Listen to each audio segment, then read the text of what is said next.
여러분도 잘 아시는 이야기가 하나 있습니다. 저는 그 이야기로 오늘 설교를 시작하고자 하는데, 어느 교회에서 목사님이 지금처럼 성경학교가 진행되고 있었던 때인 것 같은데, 주일학교 학생이 앞을 지나가니까 그 주일학교 학생을 불러서 얘 아무개야, 여리고성을 누가 무너뜨렸지? 그렇게 말하니까 이 아이가 심각하게 표정을 지으면서 제가 안 그랬는데요, 저는 아닌데요, 이렇게 얘기를 하면서 목사님 앞에서 도망을 갔습니다. 그래서 담임 목사님이 마음이 좀 심란했어요. 그래서 그 아이를 담당하고 있는 선생님인 아무개 집사님한테 물었습니다.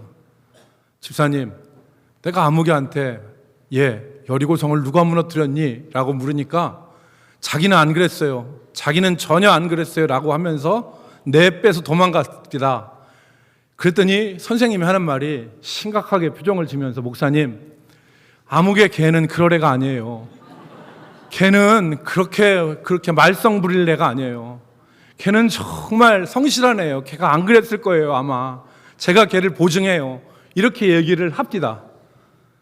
그랬을 때 이 목사님이, 선생님도 그렇고 학생도 그렇고 그러니까 답답한 마음에 주일학교 교감 장로님한테, 장로님, 아무개한테는 이랬더니 지가 안 그랬다고 하고, 선생님한테 얘기를 했더니 걔는 그럴 애가 아니라고 얘기를 하면서 변호를 하던데 이거 어떻게 하면 좋겠습니까? 그렇게 얘기했더니 그 장로님 하시는 얘기가 참 심각한 문제네요. 참 심각한 문제예요. 당회를 열어서 누가 했는지 우리 조사해서 밝힙시다. 여러분 다 아는 얘기 아니었습니까? 왜 이렇게 재밌게 들으세요? 이 웃지 못할 얘기를 제가 말씀드리는 것은, 이 유머에도 나오듯이 여리고성에 대한 얘기는 참 유명한 얘기입니다. 그죠? 교회 다니는 삼척동자도 다 아는 얘기가 이 여리고성의 무너짐에 대한 얘기입니다. 오늘 본문이 그 내용 아닙니까? 여리고성이 무너진 그 사건에 대해서 기록을 하고 있습니다. 이렇게 그 이야기가 진짜, 이 얘기가 진짜 사실일지, 사실은 아니겠죠. 학생도 선생님도 장로님도 이렇게 홈런을 빵빵 이렇게 치는 그런 교회는 없을 거예요. 그런데 이 이야기에서 나타내고자 하는 것은 뭐냐면, 그만큼 사람들이 성경에 대해서 무지하다라고 하는 걸 얘기하고 싶었겠죠. 그러나 이 이야기에서처럼 여리고 사건은 정말 유명한 얘기입니다. 우리가 잘 알듯이 이스라엘 백성이 하루에 여리고성을 한 바퀴씩 돌았어요. 그리고 엿새 동안 그렇게 돌다가 제7일에는 7바퀴를 돌고, 그리고 나팔 소리와 함께 함성을 질렀더니 그 성이 무너져 내렸다는 것을, 그래서 이스라엘 백성들이 여리고를 정복했다는 사실을 오늘 본문에서 읽을 수가 있습니다. 그런데 이 얘기가 기이한 것은, 보통 성을 함락시키기 위해서는 많은 도구와 노력이 필요하잖아요. 우리가 잘 알듯이 성을 함락시키기 위해서는 사다리가 필요해요. 가서 사다리 걸쳐놓고 막 올라가잖아요. 위에서는 못 올라오게 하고. 또 다른 도구가 있죠. 성을 무너뜨리기 위해서 공성퇴라는 것을 사용합니다. 그래서 저 멀리서 이만한 돌덩이를 가지고서 추진력으로 해서 확 해서 쏴버리면 그 성이 그 공성퇴 돌을 맞고서 무너져 내리기도 해요. 연약한 성은 무너져 내립니다. 공성퇴가 있기도 하고, 또는 우리가 그 영화에서도 보죠. 영화에서도 보는데, 남한산성 영화 여러분 보셨습니까? 그 남한산성 영화를 보면 그 성을 함락하기 위해서 흙으로 성 앞에다가 인공 성을 쌓잖아요. 성 높이만큼의 성을 쌓는 겁니다. 그래서 이 인공 흙으로 인공산을 쌓아서 토성을 쌓아서 그 성을 정복하는 일도 있습니다. 그러니까 이렇게 정복을 하는 방법이 있는데, 오늘 이스라엘은 그렇게 이 성을 정복하지 않았습니다. 아까 말씀드린 대로 정말 여리고성을 소리 없이 돌다가 나팔 소리와 함께 함성을 지르니까 성이 무너져 내린 것입니다. 이 성경의 이야기가 많은 사람들의 호기심을 자극을 했습니다. 그래서 과학자, 고고학자들이 이 여리고성에 대해서 연구를 하기 시작을 했습니다. 그래서 여러분, 많은 사람들이 연구를 했는데 과학자들이 여리고성이 어떻게 무너졌느냐 그랬더니 한 다큐멘터리에서 과학자가 밝힌 것은 음성의 파장이 이 여리고성을 무너뜨릴 가능성이 있다. 그러니까 함성을 와 했을 때 그 파장으로, 음성의 파장으로 여리고성이 무너질 과학적 가능성이 있다. 이렇게 밝히기도 하고 많은 연구를 했습니다. 흥미로운 것은 고고학자들이 여리고성을 발굴을 했어요.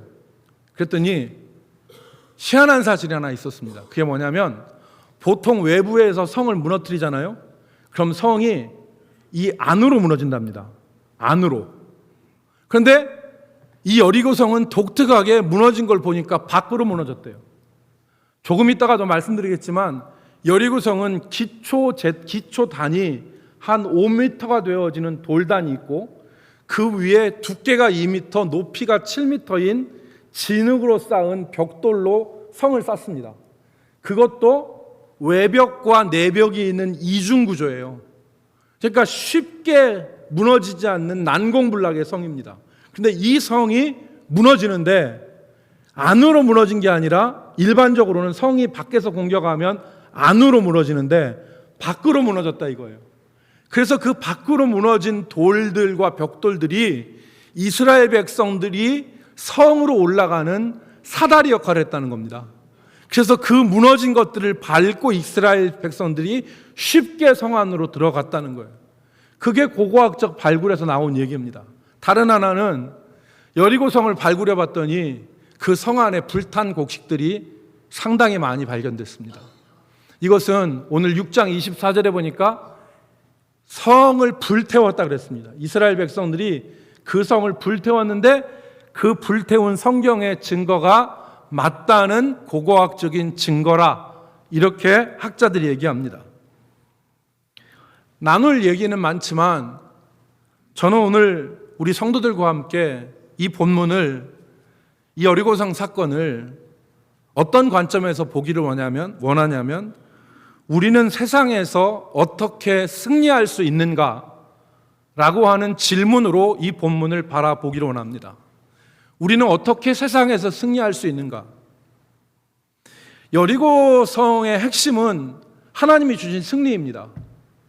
난공불락의 성을 하나님이 함락하게 하시고 점령하게 하셨어요. 그럼 어떻게 이 승리가 가능했느냐?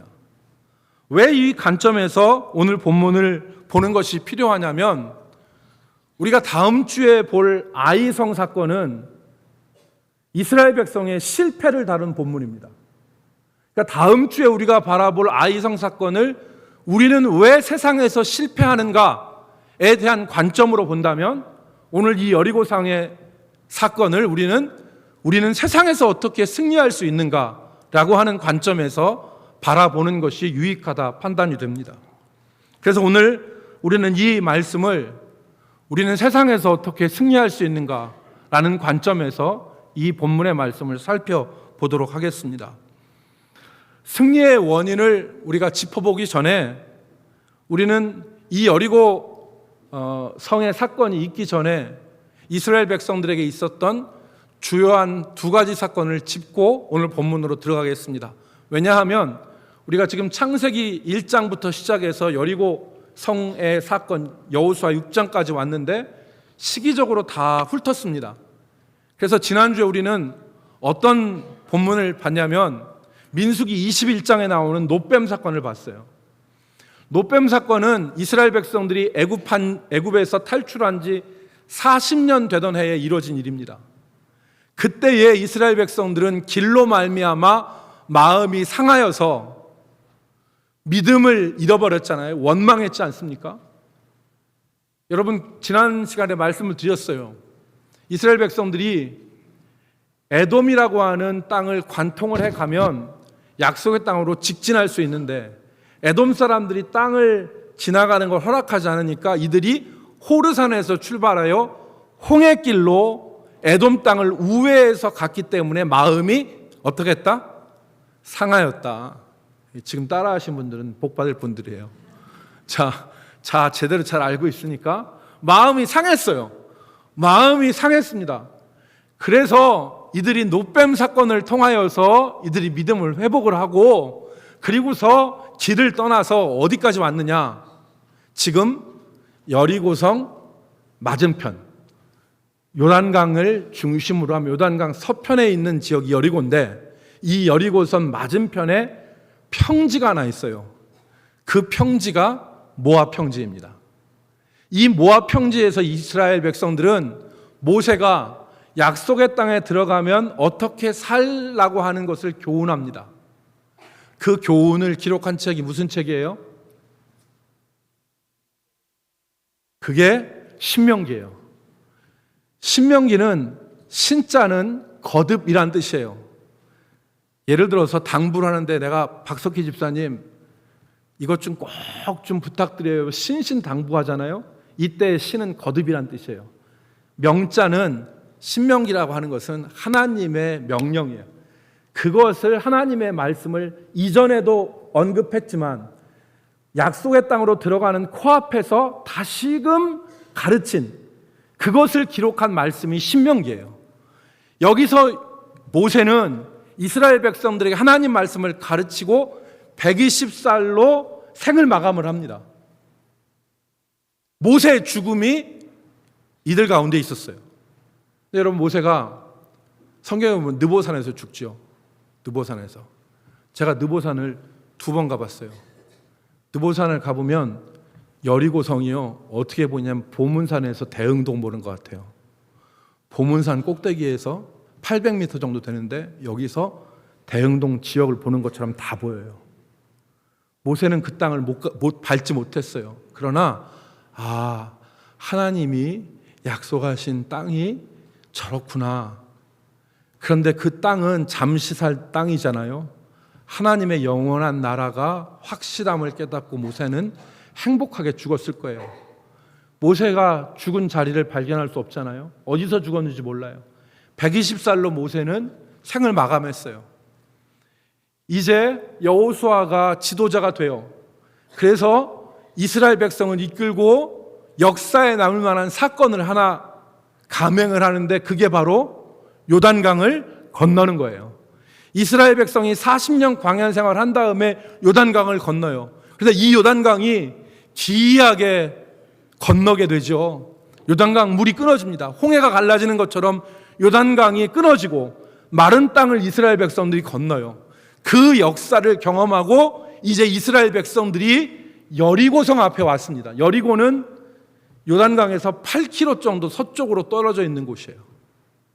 그 요단강에 왔습니다. 이게 이제 그들이 있는 경험한 사건이고요. 아까도 말씀드렸다시피 이 여리고는요 어떤 곳이냐면 난공불락의 성이에요.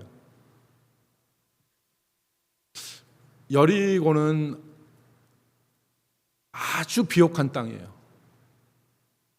그러니까 샘이 있고요, 토질이 비옥하고요, 열대 과일로 풍부한 땅이 여리고예요. 그래서 사사기 1장에 보면 여리고를 종려나무 성읍이라고도 표현했어요. 종려나무 성읍. 종려나무 성읍. 그러니까 사람들의 표현을 빌리자면 사막에다가 녹색 카페트를 깔아놓은 것 같은 곳이 여리고다 그랬어요. 녹색 카페트를 깔아놓은 것 같은 곳이 여리고다. 그만큼 비옥해요. 그러니까 지금도 이스라엘을 여행하는 사람들이 대추야자를 어디서 사느냐? 여리고에서 사요. 여리고에서 최상품 대추야자가 나와요. 그러니까 여리고는 그만큼 비옥한 땅이에요. 근데 이 여리고가 아까 말씀드린 대로 내벽과 외벽이 있는 곳입니다. 그래서 12m, 두께는 2m. 그런데 그 성벽만 있는 게 아니라 안쪽으로 들어가서 또 하나의 견고한 내벽이 있어요. 이런 성이 여리고입니다. 그런데 이 성을 이스라엘 백성들이 점령을 합니다. 칼 하나 쓰지 않고. 오늘 우리는 그 승리의 비결을 같이 나누고자 합니다. 이제 본문으로 들어가서 어떻게 여리고 성에서 승리할 수 있었는가? 첫 번째는 우리가 성경에서 발견할 수 있는 것. 그냥 단순하게 생각하면 어떻게 승리할 수 있었어? 이스라엘 백성들이 그거 이스라엘 백성 하나님 말씀대로 여리고성 돌다가 그리고 나팔 소리 들리니까 와 하고 함성을 질러서 여리고성이 폭삭 무너졌어. 그래서 이겼어 라고 얘기하는 게 다일 수 있어요. 그러나 성경을 바라보면 그것만이 원인이 아니에요. 우리는 그 원인을 찾을 수 있습니다. 첫 번째 원인은 여리고성을 무너뜨릴 수 있는 승리의 비결 첫 번째는 하나님과의 관계 회복에 있었습니다. 하나님과의 관계 회복에. 이스라엘 백성들은 여리고성에서 승리를 거두기 전에 하나님과의 관계를 바르게 가졌습니다. 어떻게 알 수 있느냐? 우리가 읽은 여호수아 6장 이전에 5장에 보면은 두 가지 사건이 기록되어 있습니다. 5장에 두 가지 사건이 기록되어 있는데 첫 번째가 이스라엘이 길갈에서 할례를 행한 것과 거기서 유월절을 지킨 사건이 5장에 기록되어 있습니다. 첫 번째 뭐라고요? 할례 행한 것. 두 번째는 유월절 지킨 것. 여러분, 이 할례와 유월절은 성경에 아무렇게나 기록한 것이 아니에요. 초등학교 때 일기를 써보셨죠? 초등학교 때 일기를 쓰면 여러분 요새 일기 쓰십니까? 일기 쓰시는 분도 계시죠? 그러면 요새 일기를 쓰면 어떻게 씁니까? 하루 중에서 어떤 한 가지 사건을 의미 있는 한 가지 사건을 기록을 하고 거기에 대해서 그 의미를 기억하고 또 자기 생각을 기록하고 뭐 이렇게 일기를 쓰잖아요. 그런데 초등학교 때 일기를 쓰면 어떡합니까? 아침에 몇 시에 일어났다, 아침밥 먹었다, 학원 갔다, 점심 먹고 할머니 집 들려서 잤다. 이게 일기잖아요. 그러니까 어떠한 의미를 두는 것보다 그냥 행적을 기술하는 형태로 일기를 쓰잖아요. 저는 그렇게 썼어요. 여러분 그렇게 안 쓰실지 모르지만 초등학교 때 그렇게 쓰잖아요. 그런데 성경은 그렇게 기록한 책이 아니에요.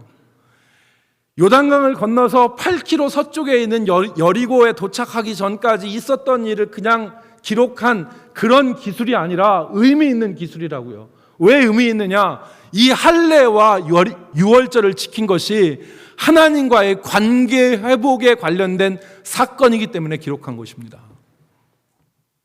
왜 그러느냐? 여러분, 할례는 하나님의 백성의 징표예요. 몸에 하는. 하나님이 아브라함을 구원하시고 아브라함과 그의 가족들에게 할례를 행하라 그랬어요. 이것이 너희가 내 백성이라고 하는 징표라 그랬습니다. 그런데 이스라엘 백성들이 할례를 행하며 살았는데 광야에 있는 이 40년 동안 이스라엘 백성들은 할례를 행할 수가 없었어요. 왜? 돌아다녀야 됐기 때문에. 그래서 할례를 행하지 못했는데 이스라엘 백성들이 요단강을 건넌 이후에 길갈에서 할례를 행했습니다. 여호수아 5장 2절과 3절에 보면 뭐라고 기록되어 있냐면 여호수아 5장 2절과 3절을 보십시오. 그때에 여호와께서 여호수아에게 이르시되 너는 부싯돌로 칼을 만들어 이스라엘 자손들에게 다시 할례를 행하라 하시매, 여기 다시 할례를 행하라는 말은 할례를 행한 사람이 또 할례를 행한 것이 아니라 그동안 이스라엘 백성들이 할례를 못하고 살았는데 그 할례를 행할 수 있도록 하라, 그렇게 말씀하신 것이죠. 3절 보겠습니다. 여호수아가 부싯돌로 칼을 만들어 할례산에서 이스라엘 자손들에게 할례를 행하니라. 여러분, 이 할례를 지금 이스라엘 백성들이 행한다는 것은 결단이 필요한 얘기예요. 왜냐하면 지금 이스라엘 백성들이 가나안 땅을 정복하기 위해서 가고 있는 것은 주변에 있는 사람들 다 알아요. 그러니까 에돔 사람들도 이스라엘 사람들을 두려워해서 길을 안 열어줬잖아요. 바산 왕, 옥, 시온 왕 다 쳐부셨어요. 그래서 지금 이스라엘이 가나안 땅으로 들어가는데 학자들에 의하면 이때 이스라엘 남자 중에서 할례를 받았던 사람이 70% 내지 80%가 된다. 그럼 7, 80% 되는 남자들이 돌아다니지도 못하고 엉거주춤하면서 그냥 자리에서 낫기를 기다려야 돼요. 만약에 이때 가나안 백성이 칼 들고 쳐들어오면 창세기 35장인가에 나오는 세겜 족속들처럼 다 몰살당할 위기를 자초하는 겁니다. 그런데 하나님께서 여호수아에게 할례 행하라 그러니까 이스라엘 백성이 거기에 아멘하고 할례했어요. 왜? 하나님의 백성의 정체성을 회복하기 위해서, 하나님과의 관계를 올바르게 하기 위해서 이스라엘 백성들이 할례를 행한 것입니다. 이스라엘 백성은 자신들의 안전보다 하나님과의 관계 회복을 더 중요한 것으로 생각한 것이죠. 그래서 오늘 어떤 결과가 일어났느냐? 중요한 말이 여호수아 5장 9절에 기록되어 있습니다. 5장 9절에 보면 이스라엘 백성들이 할례를 받았던 그곳을 길갈이라고 말했는데, 이 길갈이라는 말은 굴러가다 떠나다라는 말입니다. 굴러가다 떠나다. 그래서 여호수아 5장 9절에 보니까 우리 같이 한번 읽어볼까요? 여호와께서 시작. 여호와께서 여호수아에게 이르시되 내가 오늘 애굽의 수치를 너희에게서 떠나가게 하였다 하셨으므로 그곳 이름을 오늘까지 길갈이라 하느니라. 이 하나님과의 관계 회복을 위해서 할례를 행하였는데 하나님이 그곳을 뭐라고 했냐면 길갈이라고 하셨고, 그 의미를 너희 가운데서 수치가 떠나갔다라는 의미로 길갈이라 부르셨습니다. 여러분, 하나님의 자녀로서 하나님의 자녀다운 모습을 지니고자 하는 마음이 있을 때, 하나님의 자녀로서 살아가고 하나님의 자녀답게 살아야겠다는 마음이 있을 때 하나님이 우리에게 주시는 두 가지 은혜가 있는데, 첫 번째는 수치를 떠나가게 하신다는 겁니다. 두 번째는 대적에게서 승리를 얻는 역사를 허락하여 주십니다. 하나님의 백성들이 살아가는 데 있어서 세상 사람들처럼 살아가지 않고 내가 하나님의 백성답게 살아가야겠다고 결심하고 마음먹고 믿음으로 그렇게 행하면 하나님께서는 수치를 물러가게 하실 뿐만 아니라 대적에게서 승리하는 역사를 허락하여 주십니다. 믿으시면 아멘 합시다. 아멘이죠. 아멘입니다. 아멘. 5장 10절에 나오는 유월절도 마찬가지입니다. 5장 10절에 이스라엘 백성이 거기서 유월절을 지켰다고 했는데, 유월절이 무슨 날입니까? 이스라엘 백성들이 애굽에서 종살이 하다가 하나님께서 애굽의 장자들을 치실 때 자기들은 어린 양의 피로 문 설주와 임방에 발라서 그 죽음을 면해서 애굽에서 탈출하는 것을 기념하는 해방 기념일이 유월절 아닙니까? 그러니까 이스라엘 백성이 유월절을 지켰다는 것은 우리는 하나님께서 죄악에서 건져주신 하나님의 백성이라는 사실을 기념하는 절기가 유월절입니다. 그러니까 다시 얘기하면 내가 누구인지, 내가 어떻게 하나님의 백성이 되었는지, 내가 어떻게 생명을 얻었는지를 확실히 다시 한번 기념하고 기억하는 것이 유월절입니다. 그러니까 오늘 이스라엘 백성이 여리고 앞에서 길갈에서 할례를 행하고 유월절을 지킨 것은 하나님과의 관계를 바로 한 것입니다. 하나님께서는 우리가 하나님과의 바른 관계에 있을 때에 수치를 물러가게 하실 뿐 아니라 대적에게서 승리하는 은혜를 주십니다. 하나님의 백성들이 하나님의 백성답게 살지 못하고 범죄의 자리에 있을 때 내가 이러면 안 되지, 회개하고 하나님의 백성의 자리로 돌아오려고 할 때 하나님은 수치를 물러가게 하시고 그에게 대적을 이기는 승리를 주시고 영적으로 존귀한 신분으로 회복되어지는 은혜를 허락하여 주시는 것입니다.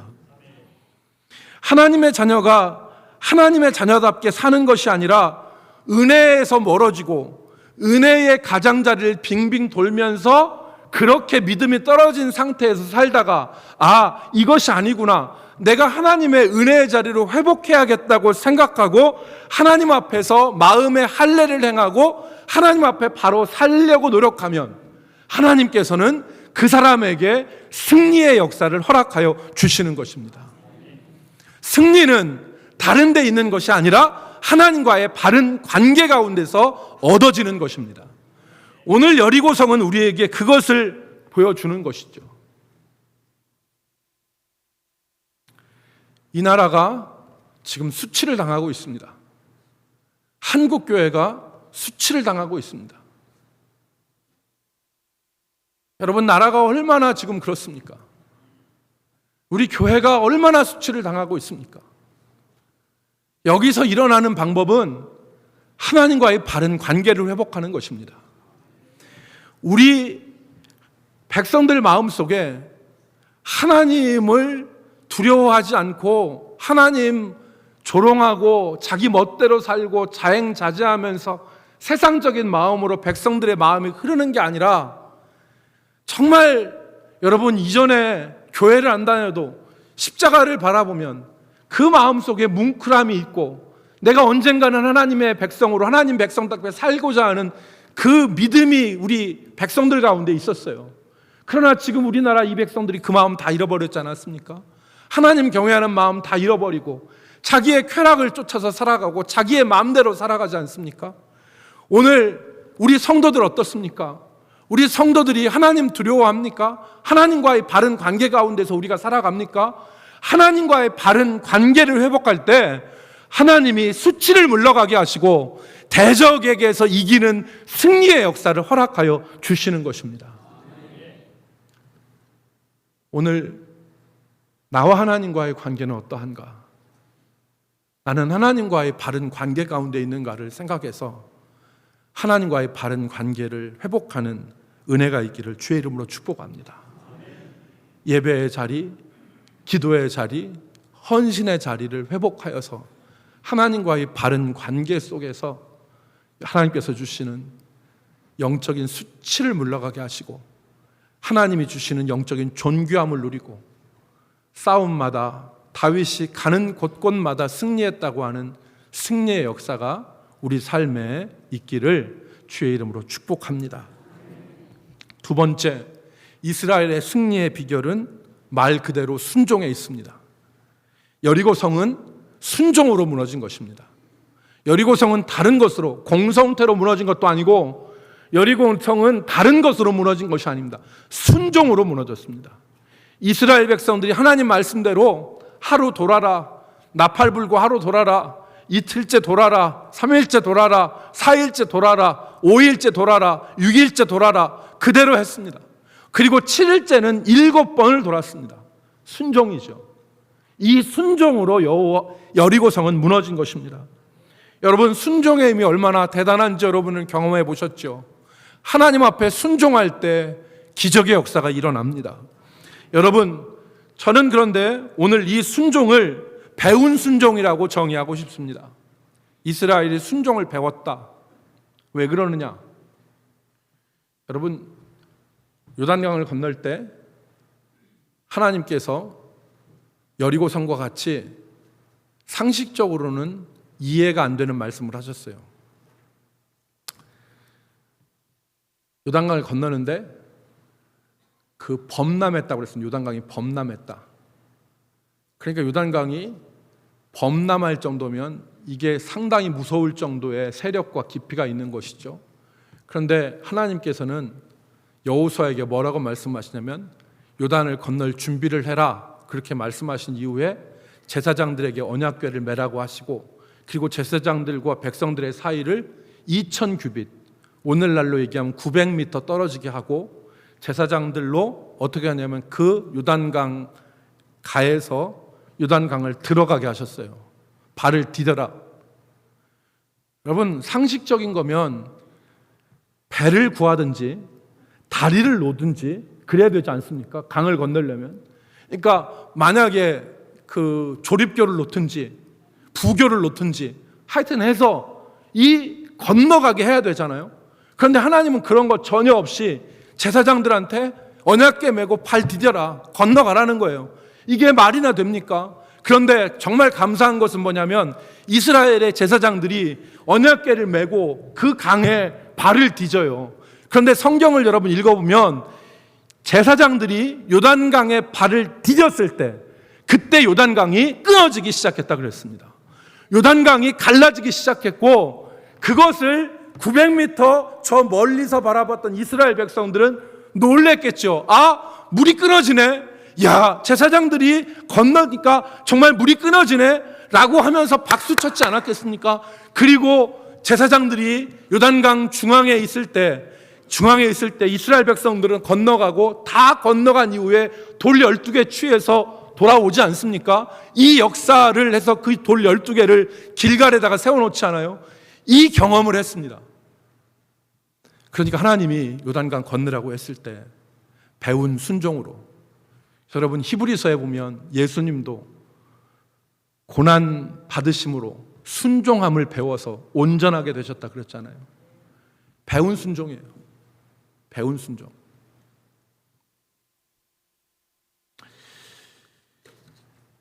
간절히 바라기는 우리 모두 순종의 길을 걸어갈 수 있기를 주의 이름으로 축복합니다. 제사보다 낫다고 그랬어요. 순종의 능력이 제사보다 낫다. 순종은 배우는 것입니다. 순종의 모습을 본 사람이 순종의 길을 가기가 쉽습니다. 제사장들의 순종을 본 이스라엘 백성들이 여리고에서 순종의 걸음을 걸을 수 있었듯이 우리가 가정에서 부모의 순종을 본 자녀들이 순종의 길을 걸어갈 수 있는 것입니다. 교회에서도 앞선 자들의 순종의 모습을 본 성도들이 순종의 길을 걸어가는 것입니다. 그러니까 어떠한 모습으로 우리가 살아가는 것은 내가 순종의 길을 걸어서 내가 순종으로 말미암아 승리의 길을 경험할 뿐만 아니라 내 자녀와 내 이웃들도 내 순종으로 말미암아 순종의 길, 승리의 길을 걸을 수가 있는 것입니다. 그러므로 오늘 우리가 하나님 앞에 순종하며 그리고 그 말씀대로 살아갈 수 있는 결단이 있어야 됩니다. 교회도 마찬가지입니다. 교회는 싸우는 교회가 싸우고 깨지는 교회가 깨집니다. 교회 역사를 보면 싸우는 교회는 계속해서 싸웁니다. 이 교회가 싸워서 교회가 찢어져서 밖에 나와서 개척을 해서 그 교회에 있어도 그 교회는 또 싸웁니다. 싸우는 교회가 싸우고 찢어지는 교회가 찢어집니다. 하지만 교회가 어려움을 당할 때 기도하고 순종하면 그 기도하고 순종하는 것이 그 교회뿐만 아니라 개인의 삶에도 그대로 영향을 미칩니다. 그래서 어려움이 와도 기도하고 순종할 때 여리고성이 무너지는 것 같은 하나님의 역사가 일어나는 것입니다. 그러므로 여리고성은 순종으로 무너진 것입니다. 오늘 이 순종의 길은 단순히 표면적으로는 순종의 길이지만 결과적으로는 승리의 길입니다. 순종이 승리의 길입니다. 마지막 세 번째, 여리고성은 믿음으로 무너졌습니다. 믿으시면 아멘 합시다. 여리고성은 믿음으로 무너진 것입니다. 오늘 히브리서 11장 30절 여러분들 나눠드린 그 암송 카드에 보면 믿음으로 7일 동안 여리고성을 도니 성이 무너졌다 그랬습니다. 믿음으로 무너진 것입니다. 이스라엘 백성들은 믿음이 있었어요. 하나님께서 말씀하셨을 때 무너지리라는 믿음을 가지고 돈 것입니다. 묵묵하게. 40년 전에 이스라엘 백성들은 여리고성과 똑같은 곳에 서 있었습니다. 어디냐면 가데스 바네아죠. 그 가데스 바네아에서 이스라엘 백성이 뭐라고 말했습니까? 그 성읍은 크고 그 성곽은 견고하며 그 성 안에는 안악자손이 있고 우리는 이 성읍을 절대로 정복하지 못한다. 우리는 그들에게 비하면 메뚜기 같다. 이렇게 얘기했습니다. 그런데 지금 40년이 지난 이스라엘 백성들 앞에 여리고성이 있습니다. 그 성은 어떻습니까? 큽니다. 그 성은 견고합니다. 과장해서 말하면 그 성의 성벽의 높이는 하늘을 찌를 것 같습니다. 12m니까요. 여러분 12m에 되는 성이 이렇게 있는데 위에 올려다보면 보이겠습니까? 그러니까 그 12m의 성벽이 둘러 있어서 우리는 이 성을 절대로 못 함락합니다. 외벽만 있는 게 아니라 내벽도 있고 그 안에 견고하기가 이루 말할 수 없는데 우리가 어떻게 이 성읍을 우리가 함락합니까? 라고 말할 수 있었습니다. 상황은 안 바뀌었어요. 그러나 바뀐 게 있습니다. 사람이 바뀌었습니다. 사람이. 이 사람들은 믿음의 사람들이었습니다.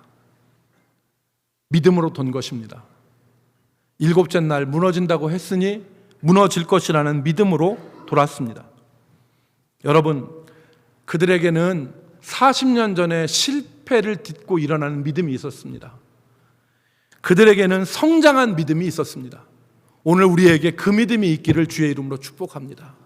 이전에 우리가 넘어지고 이전에 우리가 실패했는데 그 자리에서 똑같이 무너지고 실패하는 것이 아니라 이전에 실패했던 것을 거울 삼아서 이 자리에서는 일어설 수 있는, 이 자리에서는 믿음으로 하나님께 순종할 수 있는 그 은혜가 있기를 주님의 이름으로 축복합니다.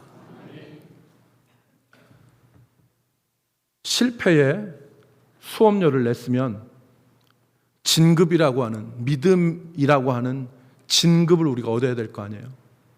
항상 실패의 수업료만 내지 마십시오. 실패의 수업료를 냈으면 믿음이라고 하는 진급을 가져야 돼요. 우리 자신들을 항상 실패하고 이리 치고 저리 치는 깃털 빠진 어린 새로 생각하지 말고 저 창공을 나는 독수리와 같이 성장한 믿음의 사람들로 우리 자신들을 생각하기를 주의 이름으로 축복합니다. 말씀을 정리합니다. 여리고성은 하나님과의 바른 관계에서 무너졌습니다. 하나님과의 관계가 승리의 기초입니다. 그리고 믿음과 순종으로 돌아갈 때 여리고성은 무너졌습니다. 오늘 우리의 삶의 자리에서 만나는 여리고는 무엇입니까? 우리의 눈앞에서 버티고 있는 여리고는 무엇입니까? 그 여리고 앞에 승리의 원인, 하나님과의 바른 관계, 믿음과 순종의 길을 걸으셔서 하나님이 주신 기업들을 승리로 차지하는 우리 성도들이 되기를 주의 이름으로 축복합니다. 기도하겠습니다. 은혜가 풍성하신 하나님, 오늘 우리가 이 세상에서 어떻게 승리할 수 있는가를 말씀을 통해 살펴봤습니다. 하나님이여, 하나님과의 바른 관계를 통해서 수치가 물러가게 하시고 영적인 존귀함을 얻게 하여 주시옵시며, 그리고 대적의 성문을 얻는 승리의 역사를 허락하여 주시옵소서. 그리고 우리 모든 성도들이 이 말씀을 붙잡고 자신을 바라보며 하나님과의 관계를 바르게 정립하기를 힘쓸 때에 주의 성령께서 도우시고 역사하여 주시옵시며, 하나님이 눈앞에 있는 여리고와 같은 성읍들도 무너져 내리게 하여 주옵소서.